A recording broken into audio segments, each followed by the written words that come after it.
গল্পটি শুরু হয় জাপানে, এমন এক জায়গায় যেখানে প্রায় 2 লক্ষেরও বেশি ভয়ঙ্কর নিনজা আছে। বাইরে থেকে সাধারণ মানুষের মতো দেখায়, কিন্তু আসলে তারা একদল অত্যন্ত বিপজ্জনক জীবনযাপনকারী যোদ্ধা। তাদেরই একজন হল সুজুকি, এক নিম্ন স্তরের নিনজা, যে তার আসল পরিচয় লুকাতে একটি ম্যাগাজিনে সম্পাদক হিসেবে কাজ করে। একদিন হঠাৎ তার ফোনে একটি রহস্যময় বার্তা আসে। সে সাথে সাথেই তার রাইডারকে ফেলে রেখে একটি সেতুর দিকে ছুটে যায়। সেখানে গিয়ে সে দেখে একজন রাশিয়ান লোক, যে নিনজাদের শিকার করার জন্য কুখ্যাত, আর আজ তার মিশন হল এই লোকটিকে শেষ করা। লোকটি সুজুকির দিকে গুলি ছোড়ে, কিন্তু সে দ্রুত গুলি এড়িয়ে যায় এবং তার হিল মানে জুতার গোড়ালি ঘুরিয়ে ফেলে, যা মুহূর্তে দুটি ধারালো ছুরিতে পরিণত হয়। রাশিয়ানটি কোনোমতে এড়িয়ে যায় এবং গুলি চালাতে থাকে, কিন্তু সুজুকি বুলেটগুলো প্রতিহত করে, কিছু নিনজা স্টার ছুঁড়ে মারে, তারপর পেছন দিক থেকে এক ভয়ঙ্কর কিক মারে লোকটার গোপন জায়গায়। কিন্তু এই লোক এত সহজে পড়ে না। সে এমনকি তার বৈদ্যুতিক স্টিকের আঘাতও সহ্য করে ফেলে, তারপর সুজুকিকে মাটিতে ফেলে দেয়। এই দিকে কিছু ধরে দাঁড়িয়ে সবকিছু দেখছিল আরেকজন নিনজা, কাটো, একজন উচ্চপদস্থ নিনজা। সে ঠিক গুলি চালাতে যাচ্ছে, এমন সময় তার হাতে একটি টুথপিক এসে লাগে। সে ঘুরে তাকিয়ে দেখে একজন লোক তার দিকে দৌড়ে আসছে। এই লোকটি হল কুরো। কুরো মুহূর্তের মধ্যেই রাশিয়ান লোকটিকে চোখ হোল্ডে ধরে মেরে ফেলে, লড়াইয়ের ইতি টানে। সে সুজুকিকে বলে, আমি যাচ্ছি, বাকিটা তুমি সামলাও। সুজুকি হতভাগ হয়ে ভাবে, এ কেমন লোক, অন্যের ক্রেডিট দিয়ে দিল। কুরো শুধু কাঁধ ঝাঁকিয়ে বলে, আমি অত কষ্টের কাজ করি না, আমি বাসায় গিয়ে ঘুমোব। এই লোকটি অসাধারণ নিনজা, কিন্তু একসাথে অত্যন্ত অলসও বটে। সে থাকে এক জীর্ণ সস্তা অ্যাপার্টমেন্টে, যেখানে সারা দিন বসে টুথপিক ফুঁ দিয়ে লক্ষ্যভেদ অনুশীলন করে। হঠাৎ কাটো তার ঘরে এসে হাজির হয় কোনো শব্দ ছাড়াই। সে এসেছে একটি নতুন মিশন দিতে।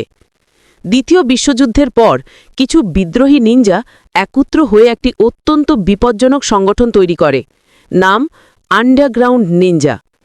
গোয়েন্দা সূত্রে জানা গেছে তারা জোন হাইস্কুল দখল করে নিয়েছে, যেটি তৈরি হয়েছে পুরনো নাইতানো মিলিটারি স্কুলের ধ্বংসাবশেষের ওপর, যেখানে এখনও যুদ্ধকালীন গোপন রহস্য লুকিয়ে আছে। কুরোর মিশন হল সেখানে আন্ডারপাভার গিয়ে তাদের পরিকল্পনা জানা। কাটো তাকে সাহায্যের জন্য একটি বিশেষ পোশাক দেয়, যা তাকে অদৃশ্য করে দিতে পারে, তবে শুধু উপরের অংশটা। কুরো যখন পোশাকটা পরীক্ষা করছে, তখন তার এক বন্ধু বাথরুম থেকে টয়লেট পেপার চায়। রোলটা ঘরের এক প্রান্তে, আর সে বলে, তুমি যদি আমার দিকে তাকাও, আমি তোমাকে পেটাবো। ভালো বন্ধু হিসেবে কুরো দেয়ালে উঠে তাকানোর ছাড়াই রোলটা নিতে যায়, কিন্তু হাতে দিয়ে ফেরানোর সময় সে ঘুরে তাকায়। ফলাফল, তার মুখে একটা স্যান্ডেল গিয়ে লাগে। পরের দিন সকালে কুরো জোন হাইস্কুলে পৌঁছায়। সে ভীষণ বিরক্ত হয় যখন সে জানে তাকে অ্যাডমিশন টেস্ট দিতে হবে। এক মুহূর্তের জন্য সে মিশন ছেড়ে পালিয়ে যেতে চায়, কিন্তু কাটোর ভয় পেয়ে আবার মনস্থির করে পরীক্ষায় বসে। তার অলস কিন্তু মিষ্টি মুখের কারণে একজন ছাত্রী, নগুচি, যে আবারও পরীক্ষায় অংশ নিচ্ছে, তার প্রতি আগ্রহ দেখায়। কুরো মাথা নিচু করে ক্লাসে ঢুকে একবার ঘরটা চক্কুর দিয়ে তার পাশে বসে। সে ভাবে সংগঠন নিশ্চয়ই কোনো প্ল্যান করে রেখেছে। আসলে তাই, ভিন্ন রঙের চাল দিয়ে মেঝেতে উত্তর লেখা ছিল। কুরো লিখতে শুরু করে, কিন্তু নগুচি ভয়ে চিৎকার করে ওঠে, ভেবে যেই চালগুলো নাকি পোকা। শিক্ষক তাকে বলেন, যদি ভয়ে লাগে ঝাড়ু দিয়ে তুলে ফেলো। কুরো জেনে এখন দ্রুত কাজ করতে হবে। সে নিজের ইরেজার ফেলে দেয়, তারপর তুলতে গিয়ে এক টুকরো কাগজের বল নগুচির দিকে ছুঁড়ে মারে। নগুচি চেঁচিয়ে বলে কেউ তাকে ছুঁয়েছে, এমনকি শিক্ষককেও অভিযুক্ত করে, কিন্তু শিক্ষক বলেন, আমার হাত তো এত লম্বা নয়। তাদের তর্কের ফাঁকে কুরো দ্রুত উত্তর লিখে ফেলে, কিন্তু গাণিতিক অংশে পৌঁছানোর আগেই শিক্ষক নগুচির পাশে এসে চালগুলোর ওপর পা দিয়ে সেগুলো ছড়িয়ে দেন। এখন উপায় নেই, কুরো হঠাৎ প্যান্টে প্রস্রাব করে ফেলে, কাঁদতে থাকে। সে কাঁদতে কাঁদতে বলে, স্যার, আমি খুব নার্ভাস হয়ে গেছিলাম, বেশি পানি খেয়ে ফেলেছিলাম। শিক্ষক দুঃখ পেয়ে বলে, চিন্তা করো না, এটা শুধু নামমাত্র পরীক্ষা, তুমি খালি কাগজ দিলেও পাশ করবে। স্কুলের তথ্য জানতে কুরো নগুচির জন্য অপেক্ষা করে এবং তারা একসাথে বাড়ি ফেরে। কুরো বলে, কখনো সময় পেলে আমার ছোট বাড়িটায় চলে এসো। নগুচি প্রথমে ইতস্তত করে কিন্তু রাজি হয় এবং তারা তার ছাদের উপর বসে গল্প করে। নগুচি জানায় স্কুলে কিছু দুষ্কৃতিকারী আছে যারা নতুনদের টার্গেট করে। সে বলে তার বন্ধু ইদা এতটাই বুলিংয়ের শিকার হয়েছিল যে স্কুলে আসা বন্ধ করে দিয়েছে। সে আরও জানায় স্কুলের নিচে কিছু গোপন টানেল আছে যা দ্বিতীয় বিশ্বযুদ্ধের সামরিক ঘাঁটির সাথে যুক্ত। কুরো সাথে সাথেই বুঝে যায় আন্ডারগ্রাউন্ড নিনজারা নিশ্চয়ই ওই ঘাঁটিতেই লুকিয়ে আছে। সূর্য ডোবার সময় নগুচি বলে আমায় যেতে হবে, কিন্তু সে পাপ হচলে ছাদ থেকে পড়ে যায়। কুরো ঝাঁপিয়ে পড়ে তাকে ধরে ফেলে আর মাটিতে পড়ার সময় তার বিশেষ পোশাক কুষাণ হয়ে যায়, ফলে তারা বেঁচে যায়। চিৎকার করতে করতে নগুচি জ্ঞান হারায়, কুরো তাকে বাড়ি পৌঁছে দেয়। সেই রাতে কেউ একটি ড্রোন ওড়াচ্ছে তার বন্ধু কাওয়াতোর বাথরুমের বাইরে। অজান্তে কুরো অদৃশ্য পোশাক পরে ওখানেই বসে আছে। সে ইলেকট্রিক স্টিক দিয়ে ড্রোন চালকটিকে শক দেয়। পরে দেখা যায় সেই লোকটি হল নগুচির বন্ধু ইদা। কুরো তাকে কাওয়াতোর কাছে নিয়ে গিয়ে ক্ষমা চাইতে বাধ্য করে, তারপর বলে, ভয় পেও না, আমি আছি, তবে দিনে 500 ইয়ান ফি। পরের দিন স্কুলে বুলিরা আবার ইদার উপর হামলা করে, কিন্তু আজ ভুল লোককে বেছে নিয়েছে কারণ কুরো সেখানে আছে। কুরো ইদাকে হোঁচট খাওয়ায়, ফলে সে গিয়ে এক বুলির উপর পড়ে। বুলির মুখে যন্ত্রণার চিৎকার ওঠে। ইদা বুঝে উঠতে পারে না কি হলো, আর কুরো চুপি চুপি ক্লাসের পেছনে গিয়ে বসে। তার বই নেই, তাই একজন মেয়ে সাতো তাকে নিজের বই দেয়। এ দেখে নগুচি ঈর্ষায় তাকিয়ে থাকে। ঠিক তখনই কুরোর মুখে একটা লাল আলো পড়ে। এটা নিনজাদের যোগাযোগ সংকেত। সে উঠে ছাদে যায়, যেখানে শিয়ন নামে এক উচ্চপদস্থ নিনজা তার জন্য অপেক্ষা করছে। সেও কুরোর মতো আন্ডারকভার, মিশন একই, আন্ডারগ্রাউন্ড নিনজাদের খুঁজে বের করা। আরও একজন নিনজা স্কুলে আছে, ডিসিপ্লিনারি ডিরেক্টর, যিনি ছদ্মবেশে আসেন। তিনি কুরোকে বলেন, ক্লাসের শেষে বয়লার রুমে দেখা করো, তারপর হঠাৎ অদৃশ্য হয়ে যান। কুরো দেখে আবার ইদা বিপদে আছে। সে উপরের অংশ অদৃশ্য করে, মাথায় একটা বাক্স পরে, তারপর গিয়ে বুলিদের ফাঁদে ফেলে। একজন বুলিকে ফেলে দিয়ে ইদার হাত ধরে তারই হাতে ঘুষি মারায়, ফলে সবাই ভাবে ইদাই হিরো, আর কুরো চুপি চুপি সরে যায়। পরে কুরো বয়লার রুমে যায়, সেখানে ডিরেক্টর হঠাৎ তলোয়ার বের করে, আক্রমণ করে। দুজনেই ভাবে অপরজন হলো আন্ডারগ্রাউন্ড নিনজা। কুরো সহজেই সব আঘাত প্রতিহত করে, তারপর বুঝে যায় লোকটি শত্রু নয় এবং বলে, আমার স্যাটেলাইট তোমার দিকে তাকানো আছে, 1 সেকেন্ডে উড়িয়ে দিতে পারি। ডিরেক্টর হেসে বলে, তোমার মতো নিচু স্তরের নিনজার স্যাটেলাইট কোথা থেকে? তখন হঠাৎই আকাশ থেকে একটা লেজার রশ্মি নেমে এসে তার তলোয়ার অর্ধেক কেটে ফেলে। ডিরেক্টর বোঝে কুরো সত্যিই ভয়ঙ্কর। কুরো হেঁটে চলে যায়। বাইরে মিৎসুকি, ক্লাসের সবচেয়ে জনপ্রিয় মেয়ে, তার জন্য অপেক্ষা করছিল। সে একটা রহস্যময় হাসি দিয়ে চলে যায়। এইদিকে কাছেরই একটা দোকানে অটোমেটিক দরজা নিজে থেকেই খোলা বন্ধ হচ্ছে, যেন অদৃশ্য কেউ ঢুকেছে। র্যাকে রাখা জিনিসপত্র উড়ে যেতে থাকে। দোকানের কর্মচারী, যিনি আসলে একজন নিনজা, লড়াইয়ের চেষ্টা করেন, কিন্তু শেষ পর্যন্ত অদৃশ্য ব্যক্তির হাতে নিহত হন। সুজুকি খবর পায় তার নিনজা মেন্টরকে হত্যা করা হয়েছে। এরপর তাকেও আক্রমণ করা হয়। সে বুঝে যায় আক্রমণকারী নিশ্চয়ই আন্ডারগ্রাউন্ড নিনজা দলের কেউ, কারণ তাদের সম্পূর্ণ দেহ অদৃশ্য করতে পারে এমন স্যুট আছে, যেখানে তাদের নিজের দলের স্যুটে শুধু শরীরের উপরের অংশ অদৃশ্য হয়।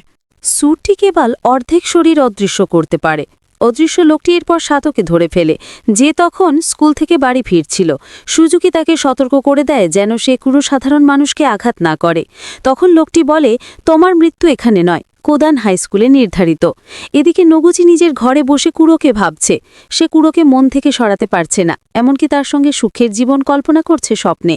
তারপর দেখা যায় কুরো মাঝরাতে নগুচির বিছানার পাশে বসে আছে, তার দিকে তাকিয়ে। সে বলে, দোকানে এক নিনজা খুন হয়েছে, আমি ভয় পাচ্ছি আন্ডারগ্রাউন্ড নিনজা গ্যাং আক্রমণ করতে যাচ্ছে। খুব শিগগির স্কুলে বড় যুদ্ধ হবে, তুমি কয়েকদিন স্কুলে যেও না।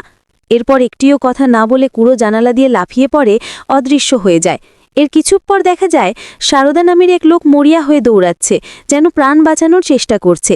হঠাৎ একটি নিনজা স্টার তার পেছন থেকে এসে পায়ে গিয়ে বিঁধে সে পড়ে যায়। তাকে তাড়া করা অদৃশ্য নিনজা জিজ্ঞেস করে, তুমি কি আন্ডারগ্রাউন্ড নিনজাদের দলে যোগ দিতে চাও? সারদা সঙ্গে সঙ্গে রাজি হয়, বলে, আমি মানুষ মারতে ভালোবাসি, বলো লক্ষ্য কে? তখনই প্রকাশ পায় এই অদৃশ্য নিনজাই আসলে সারদা নিজেই। পরদিন সকালে একজন ছাত্র স্কুলে যাচ্ছিল। হঠাৎ অদৃশ্য সারদা এক ঝটকায় তার মাথা কেটে ফেলে এবং তার দেহ নিয়ে চলে যায়। কুরোর সতর্ক বার্তা অমান্য করে নগুচি স্কুলে আসে কুরোকে খুঁজতে। ডিরেক্টর তাকে দেখে ফেলে আর অস্থির নগুচি সব বলে ফেলে। কুরো বলেছিল স্কুল ধ্বংস হয়ে যাবে। ডিরেক্টর সঙ্গে সঙ্গেই বুঝে যায় যুদ্ধ শুরু হতে যাচ্ছে। সে নগুচিকে একটি আংটি দেয় এবং বলে, এটা কুড়োকে দিও, খুব গুরুত্বপূর্ণ, ওকে খুঁজে বের করো। কিছুক্ষণ পর সারদা সেই ছাত্রের মাথাবিহীন দেহ ক্লাসরুমে ফেলে দেয়, তখনও অদৃশ্য অবস্থায়। দেহটা মাটিতে পড়তেই পুরো ক্লাসে চিৎকার ও আতঙ্ক ছড়িয়ে পড়ে। সারদা একজন একজন করে ছাত্রদের হত্যা করতে শুরু করে। কিছুজন পালিয়ে যায়, কিন্তু সে তাদের পিছু নেয়। সুজুকি ও শিয়ন খবর পায় যে একজন আন্ডারগ্রাউন্ড নিনজা স্কুলে তাণ্ডব চালাচ্ছে। সুজুকি নিজ চোখে রক্তপাত দেখতে পায়। সে তার ইলেকট্রিক স্টিক বের করে, তখন খুনি অদৃশ্য স্যুট ও মুখোশ খুলে ফেলে। সারদা বলে, তুমি নিশ্চয় আমাকে চিনতে পারছো। আমরা যখন একই স্কুলে ছিলাম, আমি তোমার প্রেমে পড়েছিলাম, কিন্তু তুমি আমাকে নিয়ে হাসাহাসি করেছিলে আর পালিয়ে গিয়েছিলে। রাগে ও ঘৃণায় পাগল হয়ে সারদা উন্মত্ত হয়ে ওঠে। দুজনের মধ্যে এক ভয়ঙ্কর লড়াই শুরু হয়। সুজুকি দ্রুততরতাই প্রায় জিতেই যাচ্ছিল, কিন্তু সে জানত না সারদার স্যুট বিদ্যুৎ শোষণ করতে পারে, ফলে তার ইলেকট্রিক স্টিক কাজ করছে না। ঠিক তখনই কাটো জানালা ভেঙে ঢোকে। কাটো জানে কাটোকে হারানো প্রায় অসম্ভব। সে আবার মুখোশ পরে অদৃশ্য হয়ে যায়। কাটো ভয় পায় না। সে নিজের হাতে কেটে রক্ত ছুঁড়ে দেয় সারদার স্যুটে, ফলে রক্তের দাগে সারদা আবার দৃশ্যমান হয়ে পড়ে। কাটো বজ্রগতিতে তলোয়ার চালায়, কিন্তু সারদার স্যুট বেলুনের মতো ফুলে ওঠে এবং তাকে রক্ষা করে। সে সুযোগ নিয়ে পালিয়ে যায়। এদিকে নগুচি এখনও কুড়োকে খুঁজছে। সে ভীত চেহারার ইদার সঙ্গে দেখা পায়। ইদা বলে, আমি আর আরেকজন কুড়োর সঙ্গে গিয়েছিলাম টানেলের ভিতরে। শোনা গেছে ওখান দিয়ে একটা আন্ডারগ্রাউন্ড বাংকারে যাওয়া যায়। আমরা ভয় পেয়ে ফিরে এসেছি, কিন্তু এখন কুড়োর জন্য চিন্তা হচ্ছে। ভেতরে কুড়ো একজন মেয়েকে পায়, সে হলো মিৎসুকি, এবং পুরো পরিকল্পনার মূল হোতা তিনিই। কুড়োর ধারণার চেয়ে অনেক শক্তিশালী সে। কুড়ো তার দিকে একটা বোমা ছোড়ে, কিন্তু সে এক আঙুল দিয়ে দেওয়ালে ঝুলে থাকে। বোমা বিস্ফোরণের পরও অক্ষত থাকে। কুড়ো এরপর দুটি উচ্চ ভোল্টেজ তার নিক্ষেপ করে, কিন্তু সে খালি হাতে ধরে ফেলে। বিদ্যুতের কোনো প্রভাব পড়ে না। এদিকে সারদা স্কুলে ঘুরে বেড়াচ্ছে। শিয়ন হাজির হয়। সে তলোয়ার বের করে অদ্ভুত দ্রুততায় লড়াই শুরু করে। শিয়ন কৌশলে মাটিতে কাঁচ ভেঙে ফেলে, যাতে সে অদৃশ্য সারদার অবস্থান বুঝতে পারে। তার টেডি বিয়ার সেন্সারও সারদার অবস্থান শনাক্ত করে। সে সারদাকে দেওয়ালের সঙ্গে আটকে দেয়। স্যাটেলাইট লেজার কয়েক সেকেন্ডের মধ্যে সারদাকে ধ্বংস করতে যাচ্ছিল, কিন্তু সে ঠিক সময়ই পালিয়ে যায়। শিয়ন তাকে ছাদ পর্যন্ত তাড়া করে ধরে ফেলে। সে শেষ আঘাত দিতে যায়, কিন্তু তলোয়ার স্যুটের ভিতর দিয়ে চলে যায়। সারদা আবার অদৃশ্য হয়ে গেছে। সারদা হঠাৎ পেছন থেকে আক্রমণ করে, শিয়নের তলোয়ার ভেঙে ফেলে। যদিও শিয়ন ভালো যোদ্ধা, কিন্তু আন্ডারগ্রাউন্ড নিনজাদের অস্ত্র অনেক উন্নত, ফলে তার কাঁধে গুরুতর আঘাত লাগে। অর্ধেক ভাঙা তলোয়ার হাতে আহত এবং ভীত শিয়ন প্রায় হেরে যাচ্ছিল। ঠিক তখনই কাটো এসে তার তলোয়ার চালিয়ে সারদাকে বিদ্ধ করে ফেলে। লড়াই রীতি টানে এবং শিয়নের প্রাণ বাঁচায়। টানেলের ভেতরে কুড়ো ক্রমশ লড়াইয়ে দুর্বল হয়ে পড়ছে। সে জানে মিৎসুকিকে হারানো অসম্ভব, কিন্তু জানতে চায় সে আসলে কি চায়। অবশেষে মিৎসুকি সত্যি কথাটি বলে, আমি ইচ্ছা করেই গুজব ছড়িয়েছিলাম যাতে সব নিনজা স্কুলে আসে এবং স্যাটেলাইট লেজার অ্যাক্টিভ হয়। আমরা ডেটা হ্যাক করে স্যাটেলাইটের অবস্থান বের করেছি। আমাদের একজন বিশেষ স্যুট পরে ইতিমধ্যে মহাকাশে গিয়ে সেটি দখল করেছে। তারপর মিৎসুকি শক্তিশালী আক্রমণ চালায়। কুড়ো সর্বশক্তি দিয়ে আত্মরক্ষা করে, কিন্তু আসলে সে সময় নিচ্ছে তার বন্ধুদের আসার জন্য। তখন নগুচি ও ইদা এসে পৌঁছায়। নগুচি তাকে ডিরেক্টরের দেওয়া আংটি দেয়। কুড়ো সেটা পড়তেই একটি ছোট অ্যান্টেনা বেরিয়ে আসে।